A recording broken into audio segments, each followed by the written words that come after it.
sat on the worn-out couch of my dimly lit living room, the television flickering in the background.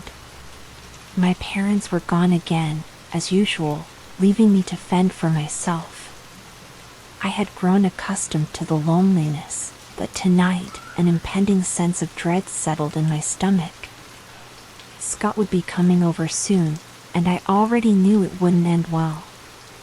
Scott had always been charming to everyone else, but I knew his true nature.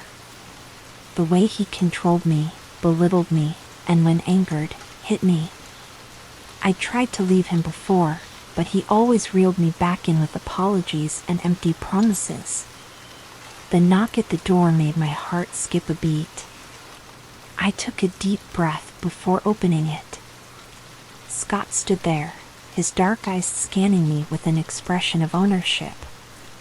"Took you long enough," he muttered, stepping inside without an invitation.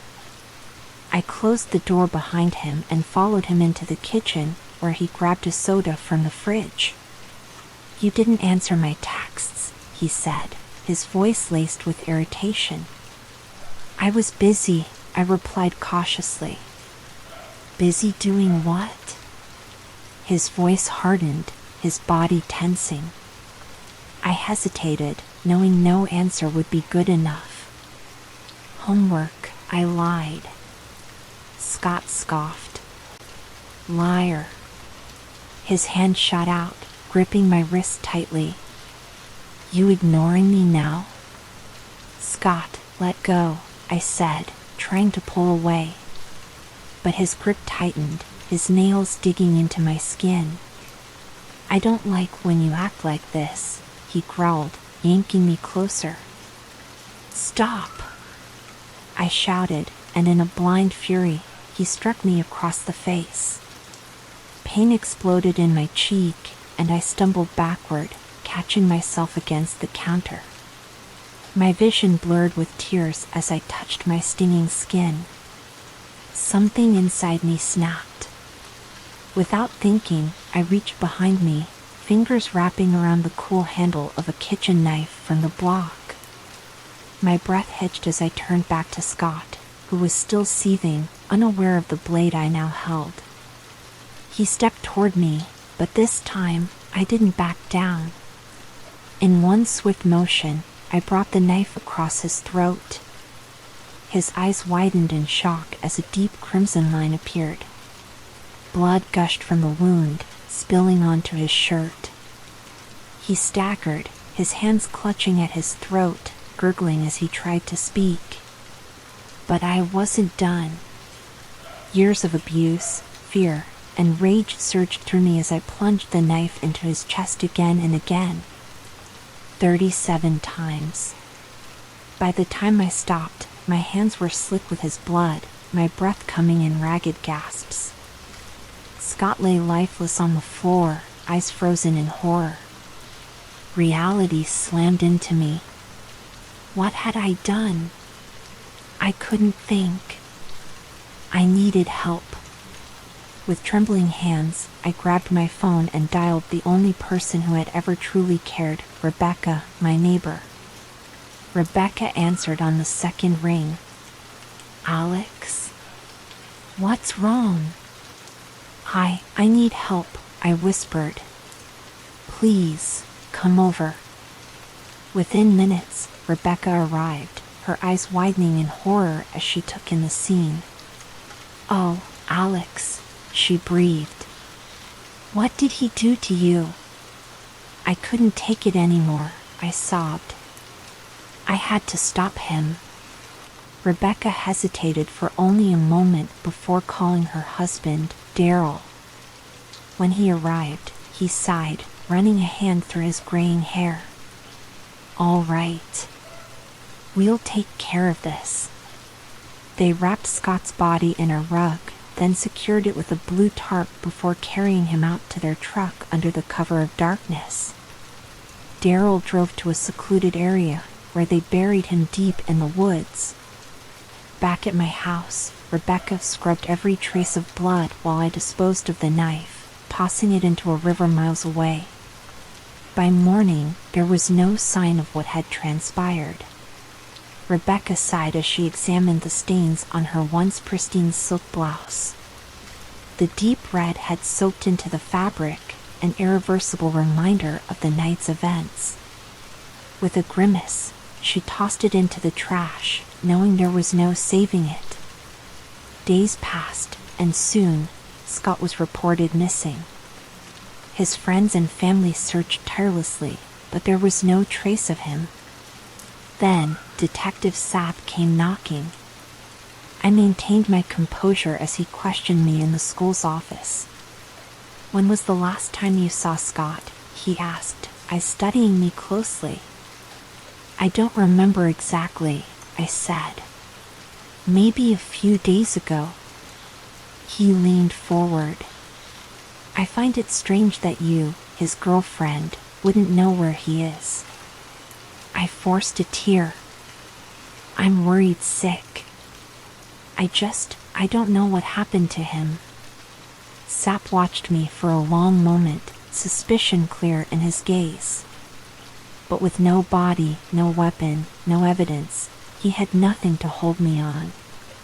As weeks passed, Scott's disappearance became a local legend. Some believed he had run away, others whispered darker theories.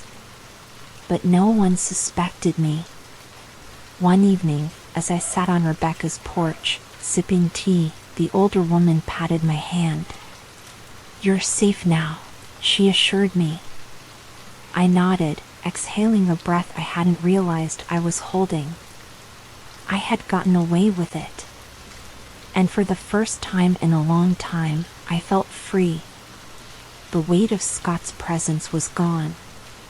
The bruises would fade, the nightmares would lessen, and life would go on. Rebecca and Daryl had done what they had to, and I knew I would always be in their debt. But for now, I let myself enjoy the peace, knowing that I was no longer a victim. I was a survivor.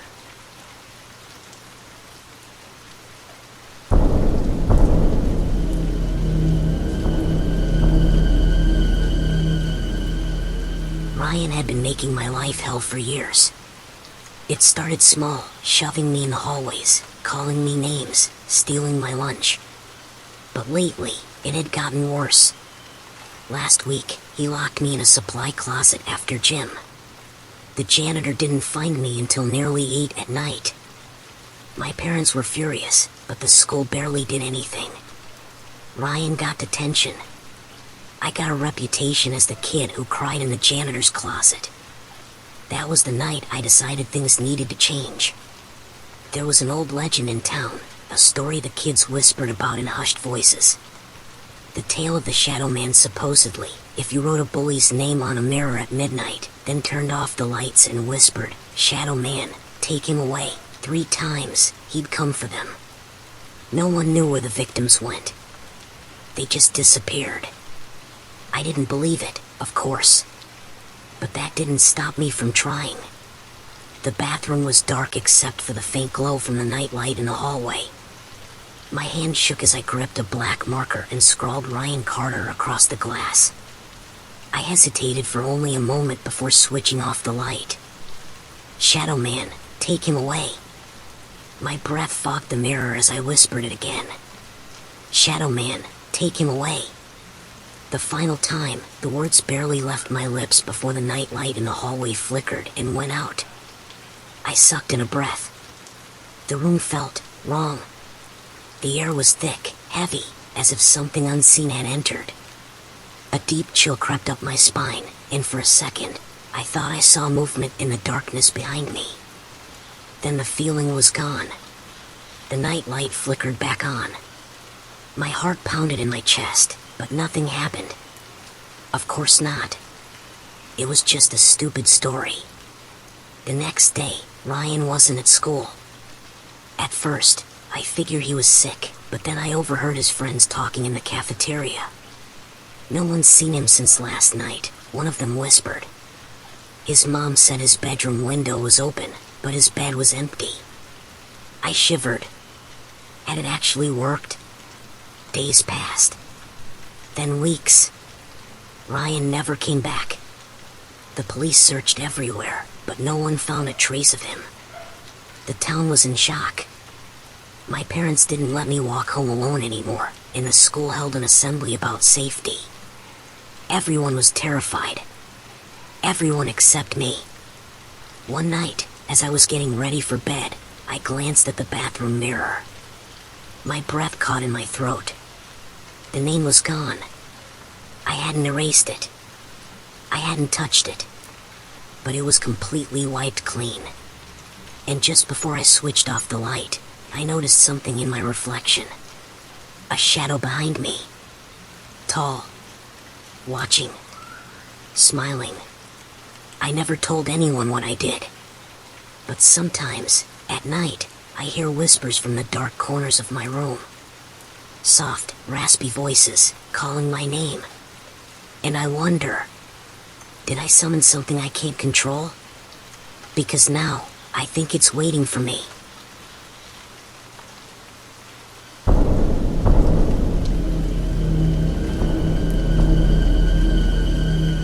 I never wanted to be the kind of mother who hovered, who obsessed, who worried over every tiny thing. But the first time I picked up Noah from daycare and saw the bruises, something inside me twisted into knots, and I knew with a certainty that burned in my chest, that something was wrong.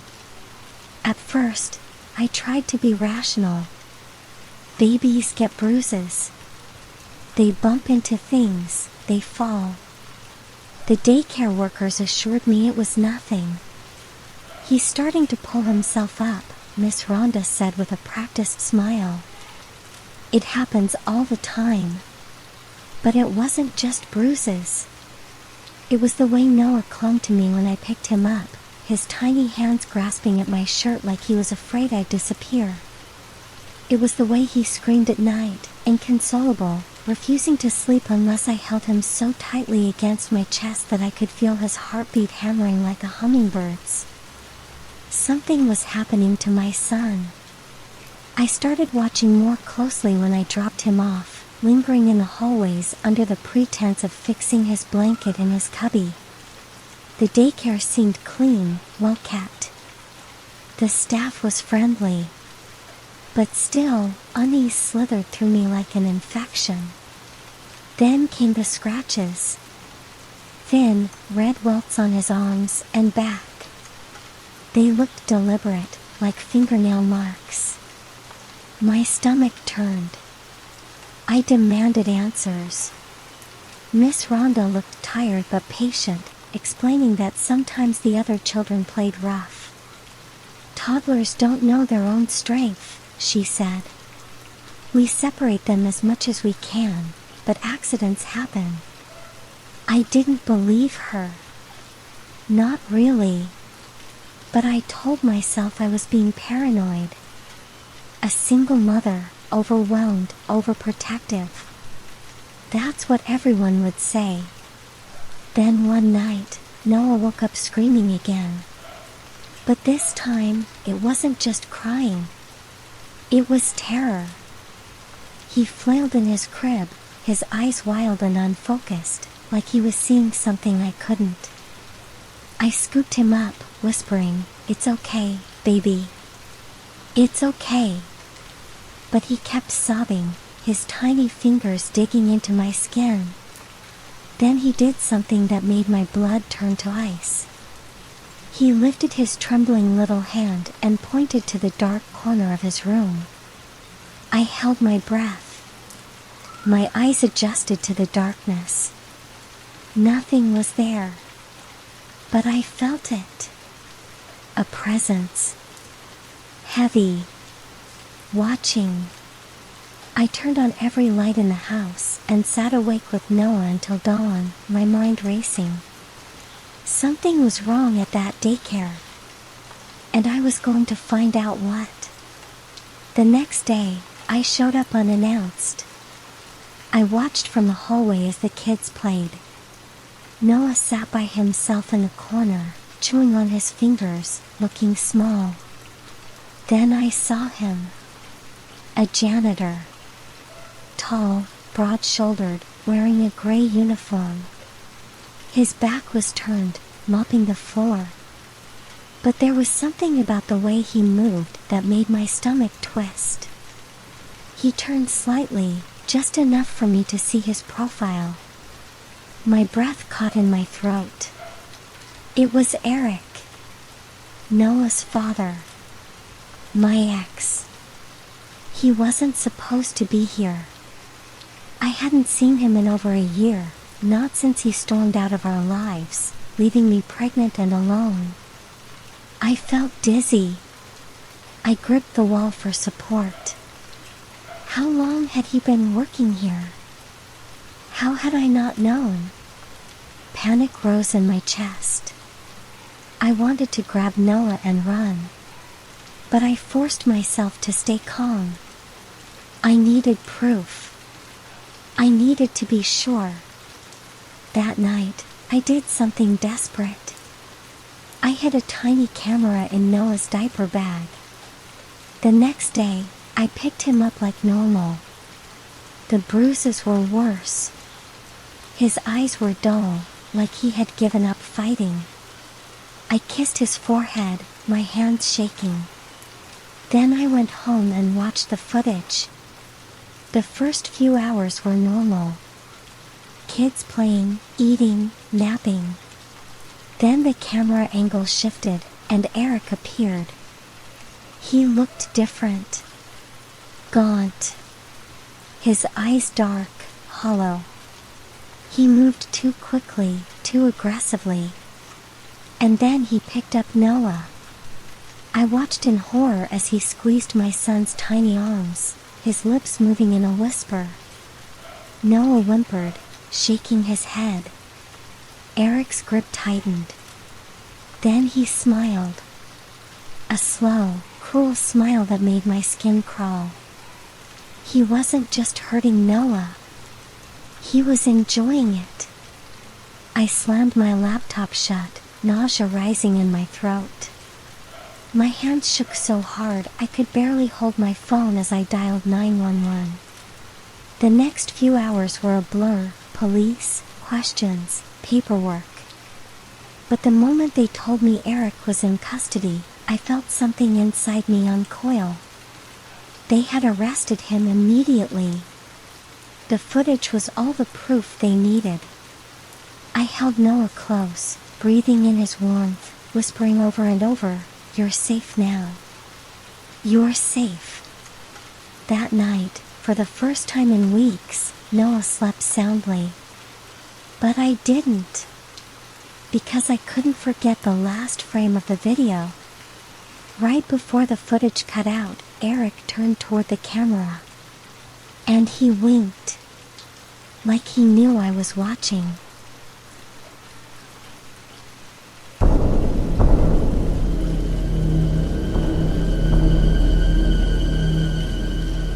I still remember the night Trish disappeared. It was the last big party before winter break, and the whole campus buzzed with excitement. I went with Zoe, my girlfriend of almost a year, and we drank, laughed, and danced until the early hours. The bonfire was roaring, casting flickering shadows across the faces of the partygoers huddled around it. I sat between Zoe's legs, leaning into her warmth as she wrapped her arms around me. The world felt distant, swallowed by the crackle of the flames and the hum of drunken conversations. "You're beautiful," Zoe murmured, tucking a strand of hair behind my ear. I smiled, tilting my chin up to meet her lips. She kissed me, slow and lingering, the taste of whiskey lingering on her breath. People cheered, someone whistled, but we barely noticed. In that moment, there was only us. Across the fire, Trish laughed, throwing her head back as she flirted with some guy. I remember thinking how effortlessly cool she looked, her pink leather jacket glinting in the firelight. Then, she was gone. At some point, I got up to grab us more drinks. "Be right back," I told Zoe, who gave me a lazy smile, her fingers tracing patterns on my thigh. The drink table was a mess of half-empty bottles, spilled beer, and sticky cups. As I poured whiskey into a red Solo cup, I glanced back toward the fire. Zoe wasn't there anymore. My stomach twisted. Maybe she just went to the bathroom or ran into someone she knew. But something about it felt off. I shrugged off the feeling, told myself I was overthinking, and returned to the bonfire. She showed up a few minutes later, slightly out of breath. "Where'd you go?" I asked, handing her the drink. "Bathroom," she said quickly, taking a sip. "You okay?" "Yeah, just a little cold." She pulled me close again, and I let it go. People assumed Trish left with someone or got too drunk and wandered off. But as days passed and she never showed up, the rumors started. The campus police questioned everyone who had been at the party, but nothing came of it. No one had seen Trish leave. No one knew where she had gone. I didn't think much of it at first. People disappear sometimes. But something about that night kept nagging at me. Maybe it was the way Zoe kept changing the subject whenever Trish's name came up. Or the way she'd been acting strangely ever since. It started with little things. Zoe was more distant, her moods shifting unpredictably. She'd go for long walks alone and come back with mud on her shoes, her hands cold as ice. And then, there was the dream.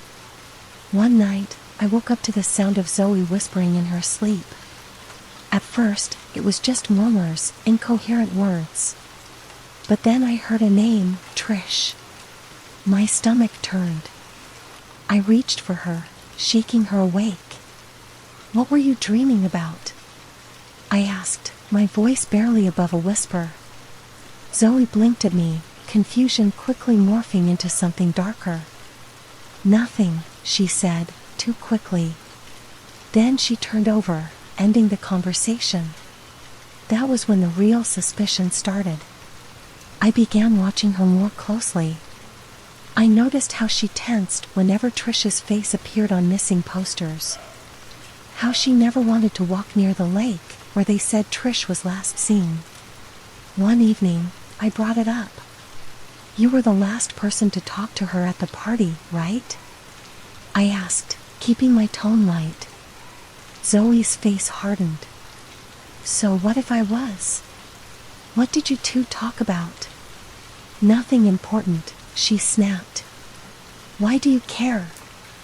I didn't know how to answer that.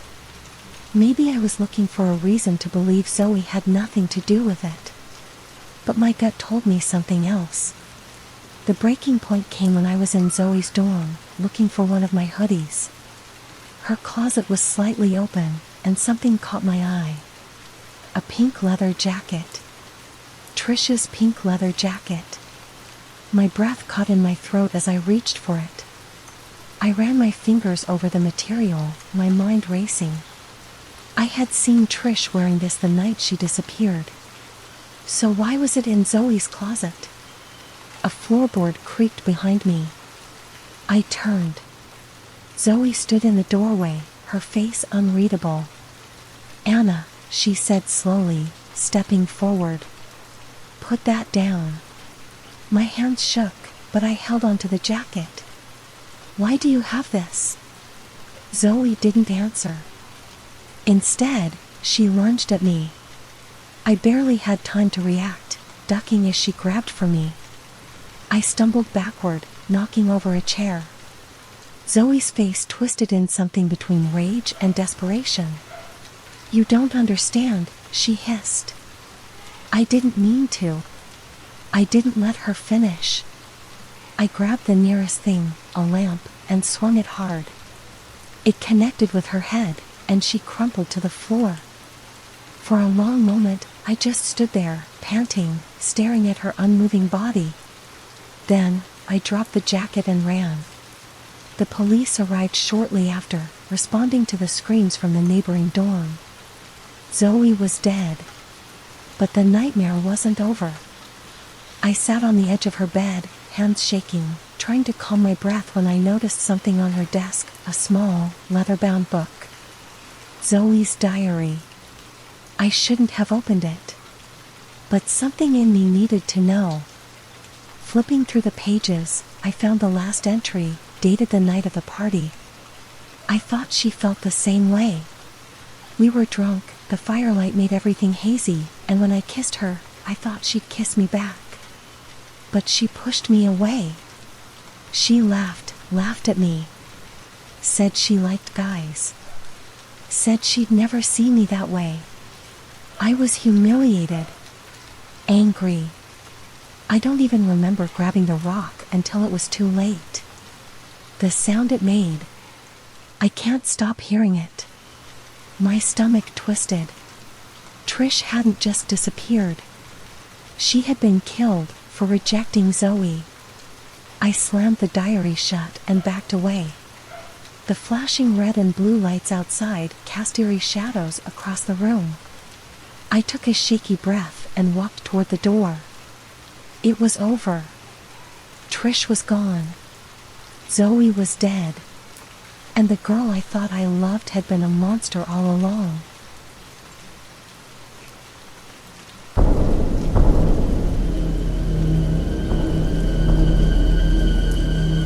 I never liked Mrs. Tatum. From the moment I walked into her classroom on the first day of kindergarten, something about her felt wrong. She was tall, thin, and moved too smoothly, like a snake slithering through the grass. Her eyes were dark, almost black, and they never seemed to blink enough.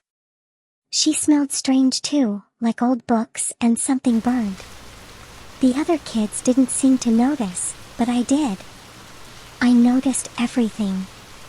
I noticed the way her long fingers curled when she wrote on the board, how her voice was too slow and silky, how her smile never quite reached her eyes. Every day, I dreaded going to school. When my mommy dropped me off, I clung to her hand, hoping she'd change her mind and take me home. But she never did. "Be good for Mrs. Tatum," she'd say with a smile. Be good for Mrs. Tatum. But what if Mrs. Tatum wasn't good for me? At story time, I refused to sit too close. She read fairy tales, but she changed them. The princess didn't wake up. The knight got lost in the woods. The children never escaped the witch's house. Every night, I had nightmares about her. She chased me through dark forests, her arms stretching like tree branches, her fingers curling around my ankle. I woke up screaming so many times that Daddy had to put a nightlight in my room. One day, I caught her staring at me. Not in a normal way. Her head was tilted, her lips barely moving, like she was whispering something I couldn't hear. My heart pounded in my chest, and I looked away. But I felt her eyes on me for the rest of the day. Then weird things started happening. Emma's hair turned white overnight. She wouldn't talk about it, just stared at her desk, silent. David lost his voice for a whole day. And when Timmy spilled his juice on Mrs. Tatum's desk, his fingers broke out in tiny, itchy blisters. I told my mommy. I told her everything. She laughed. "You have such an imagination, Bella." But it wasn't my imagination. I knew it wasn't. One afternoon, I had to stay after class because I colored outside the lines on my worksheet. Mrs. Tatum didn't get mad. She just watched me, her dark eyes never leaving my face. "You're a smart girl, Bella," she said. "Too smart." I swallowed. My hands felt sweaty and my heart raced. "Do you know what happens to smart little girls?" she asked. I shook my head. She leaned in close. Her breath smelled like dirt and something rotten. "They disappear." That night, I barely slept. I heard whispers in my room, saw shadows moving where they shouldn't be.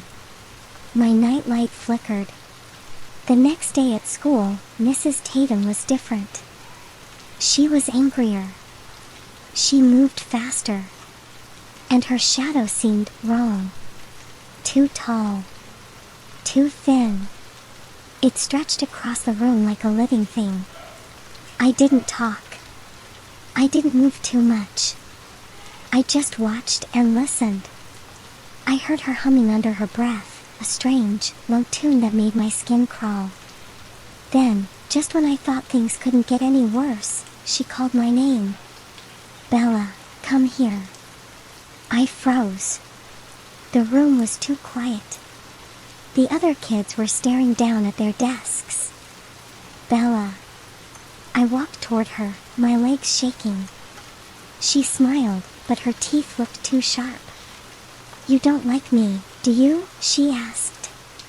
I shook my head. She laughed, a soft, hissing sound. That's okay. You don't have to like me. But you will respect me. I felt tears in my eyes. I didn't understand what was happening, but I knew she wasn't normal. Then, just when I thought she would grab me, something happened. The door burst open, and Principal Harris walked in. He was pale, sweating. He looked at Mrs. Tatum like he was scared of her. Mrs. Tatum, he said. Come with me. Now. She stared at him for a long time, then at me. Her eyes burned into mine. This isn't over, she whispered. Then she walked out. The next day, she didn't come back. The day after that, she was still gone. Rumors spread fast. Some kids said she got sick. Others said she moved away. But I heard the real story from Timmy's big brother, who heard it from his friend's dad. Mrs. Tatum wasn't just a teacher. She was a witch. And a priest from the town came to get rid of her. No one knew what happened to her after that. No one ever saw her again. But I still have nightmares. And sometimes, late at night, I hear whispering in my room. And the voice sounds just like hers.